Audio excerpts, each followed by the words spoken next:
Pemimpin tertinggi negara Yang Amat Berhormat Datuk Seri Anwar Ibrahim telah jelas menyatakan penolakan dan kecaman terhadap serangan barbarik tersebut.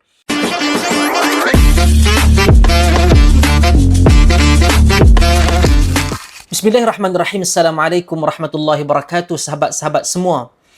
Hari ini kita ingin bercakap tentang isu besar yang sedang menggoncang dunia. Serangan ketenteraan yang dilancarkan oleh Israel bersama Amerika Syarikat terhadap Republik Islam Iran. Ini termasuk beberapa operasi udara yang mengebom pelbagai lokasi di Iran dan juga pembunuhan pemimpin tertinggi negara itu, Ayatullah Ali Khamenei. Dan jika benar angka dan maklumat terkini yang dikemas kini, pemimpin tertinggi Iran itu dilaporkan terkorban dalam serangan-serangan awal menurut beberapa laporan. Ini bukan lagi isu yang jauh di Timur Tengah, sahabat-sahabat.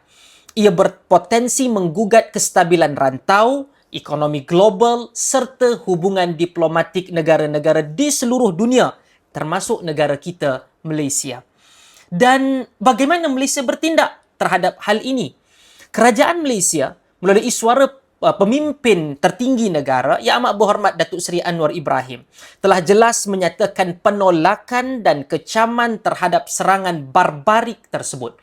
Ini bukan kerana kita menyokong mana-mana rejim ataupun kerajaan yang bertelagah, tetapi kerana kita punyai pendirian yang tegas terhadap mana-mana tindakan ketenteraan yang mencetuskan pembunuhan besar, melanggar undang-undang antarabangsa serta serangan yang menyebabkan penderitaan rakyat awam terbanyak.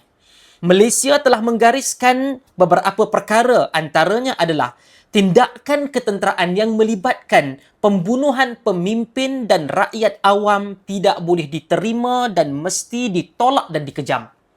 Jalan diplomasi dan rundingan perlu senantiasa diutamakan. Tidak kira siapa pun yang terlibat, kedaulatan negara ataupun sesebuah negara tidak seharusnya dicabar melalui kekerasan apatah lagi peperangan.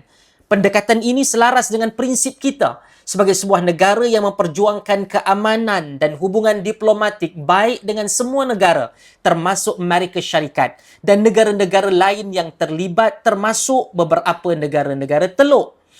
Dan persoalannya, kenapa ketegasan yang diambil oleh Malaysia ini penting, sahabat-sahabat? Kita ini hidup dalam dunia yang saling berkait. Malaysia mempunyai hubungan diplomatik rasmi dengan Amerika Syarikat. Kita berurusan dengan pelbagai isu seperti isu tarif, perdagangan dan keselamatan serantau. Kita juga menaruh harapan kepada sistem antarabangsa